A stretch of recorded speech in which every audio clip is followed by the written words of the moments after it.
여러분, 이것이 바로 공공개발의 실체입니다. 절대 공공개발 동의서에 작성하시면 안 됩니다. 동의서에 작성하시면 돌아올 수 없는 강을 건너시는 것입니다. 꼭 명심하세요. 안녕하세요. 가칭 효창 역세권 민간재개발 추진준비위원장을 맡고 있는 김지연입니다. 오늘의 방송은 공공개발 찬성 측에서 7월 24일 날 방송한 민간개발보다 높은 종전자산 보상 추정액에 대한 내용에 대해 짚어보고 무엇이 잘못되었는지 알아보도록 하겠습니다. 공공찬성 측의 내용을 보면 먼저 청파 2구역의 보상가를 비교하면서 공공개발의 보상가가 민간개발인 청파 2구역의 보상가보다 훨씬 높다. 그러므로 공공개발의 보상가가 높다는 주장을 하시며, 두 번째로 먼저 우리 구역의 LH에서 제시한 종전자산가 추정 금액이 청파 2구역보다 높다. 그러므로 민간 재개발인 청파 2구역보다 높으니 우리 구역의 보상가가 높을 것이다 라는 주장과, 다음으로 재물포 구역에서 보상가를 약속대로 줬기 때문에 우리 구역도 보상가를 제시한 대로 받을 것이다 라는 주장을 하였습니다. 방송을 그대로 들으시면 이 말이 진실 같고, 진짜 민간 재개발에서 주는 보상가보다 공공개발의 조성가가 훨씬 높을 것 같고, 그러니 공공개발이 좋을 듯하게 들리는데, 이 주장에는 잘못된 오류가 있습니다. 첫째로 청파 2구역과의 보상가를 비교하는 것은 아무런 의미가 없습니다. 우리 구역의 종전자산가는 우리 구역을 갖고 비교를 해야지, 전혀 여건이 다른 단지 옆 동네라는 걸 이유만으로 그 지역의 보상가와 저희 구역의 보상가를 비교하는 것은 전혀 논리적으로 타당하지가 않습니다. 다음으로 공공개발이나 민간개발이나 감정평가의 방식은 비슷합니다. 단지 기준 시점이 다를 뿐입니다. 공공개발은 후보지 지정일인 22년도의 공시지가를 기준으로 보상가가 정해집니다. 그야 물론 22년도의 공시지가로 저희 보상가가 정해진다는 건 아니고, 22년도 공시지가를 기준으로 보정하여 저희 보상가가 결정됩니다. 그러면 공공개발은 왜 후보지로 지정된 22년도의 공시지가를 기준으로 보상가를 결정할까요? 왜냐하면 이는 개발이익을 보상가에서 제외하기 위한 것입니다. 저희가 후보지로 지정된 이후 거래가 막힌 건 모두들 알고 계시죠? 모든 개발은 거래가 자유롭게 이루어지고, 거래가 이루어지면서 매매가도 높아지고, 매매가가 높아지면서 공시지가가 높아지기 때문에 저희의 보상가도 높아지는 것입니다. 그러나 공공개발은 후보지 지정일부터 거래를 막아놨기 때문에 매매가가 올라갈 수 없고, 그러면 공시지가가 올라가지 못하기 때문에 저희의 보상가도 낮아질 수밖에 없는 것입니다. 이후 24년 말에 법이 개정돼서 본지구 지정 이후 거래가 가능하긴 하나 매우 제한적으로 거래가 가능합니다. 단 1회 무지색자에 한해서, 그것도 LH 승인이 있어야지만 거래가 가능하고 분양권을 받을 수 있습니다. 이렇게 제한된 조건하에서 거래가 있으면, 다시 말해서 5년 동안 저희는 매매가 묶여 있었고, 그 이후 매매는 가능하지만 제한된 조건하에서 매매가 이루어지기 때문에 매우 적은 수의 거래가 이루어질 수밖에 없습니다. 반면에 민간개발은 민간개발을 하겠다고 말하는 시점이 아닌 민간개발의 중간 시점인 사업시행인가 고시일, 그 시점에 공시지가를 기준으로 감평가가 이루어지고, 그 사이에 거래가 활발하게 많이 이루어집니다. 거래가 활발하게 이루어지면 그만큼 매매가도 올라가고, 매매가가 올라가면 그만큼 공시지가도 올라가기 때문에 소유주 여러분들의 보상가도 오르게 되어 있습니다.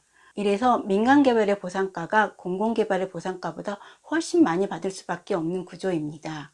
다음으로 공공개발의 유튜버에서 이런 내용이 나옵니다. 현물 보상을 받는 대다수의 조합원들은 종전자산 가격에 영향이 없다고 나와 있습니다. 이 말은 민간개발에서 맞는 말이지만 공공개발에서는 틀린 말입니다. 다음으로 공공개발과 민간개발에서 종전자산가, 즉 보상가의 의미와 차이를 말씀드리겠습니다. 민간개발에서의 보상가, 즉 종전자산가는 소유주들 사이의 자산가치의 순위, 즉 내 재산이 우리 구역의 전체 소유들 중에 몇 등인지를 나타내는 것 외에 아무런 의미가 없습니다.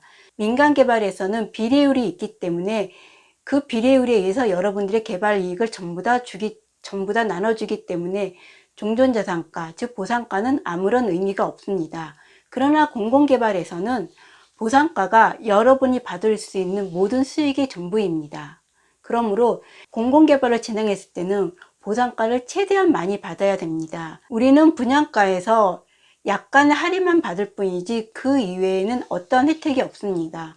그러면 저희의 분담금은 할인된 분양가에서 보상가 뺀 나머지 금액을 전부 다 부담해야 됩니다. 여러분 보셨죠? 공공개발에서의 보상가와 민간개발에서의 보상가에 어떤 차이가 있는지. 민간개발에서의 보상가는 단지 내가 우리 소유주들의 사이에서 몇 등인지를 나타내는 수치이지만 공공개발에서의 보상가는 저희가 받을 수 있는 모든 금액입니다. 그러므로 공공개발의 유튜브 내용 중 현물 보상받는 대다수의 조합원들은 종전자산 가격에 영향이 없다. 이 말은 민간개발에서는 맞는 말이지만 공공개발에서는 틀린 말입니다. 정리하겠습니다. 공공찬성 측은 민간개발을 하는 청파 2구역의 보상가와 우리 구역의 공공개발 보상가를 비교하면서 마치 민간개발의 보상가가 작고 공공개발의 보상가가 높은 것처럼 말하면서 소유주 여러분들을 착각하게 만들었습니다. 그러나 소유주 여러분, 공공개발은 감정평가는 22년 공시지가 기준으로 하고 거래는 막혀 있어서 소유주 여러분의 자산 가치는 전혀 증가되지 않고 단순히 보상가만 주기 때문에 여러분들이 많은 손해를 보게 되어 있습니다. 이에 반해 민간개발은 개발의 중간 시점인 사업시행 인가 고시일을 기준으로 감정평가를 하기 때문에 실거래 가격이 모두 반영됩니다. 이후 비례율에 의하여 소유주 여러분께 개발 이익을 모두 나눠드리기 때문에 공공개발보다 훨씬 소유주에게 유익한 개발제도입니다.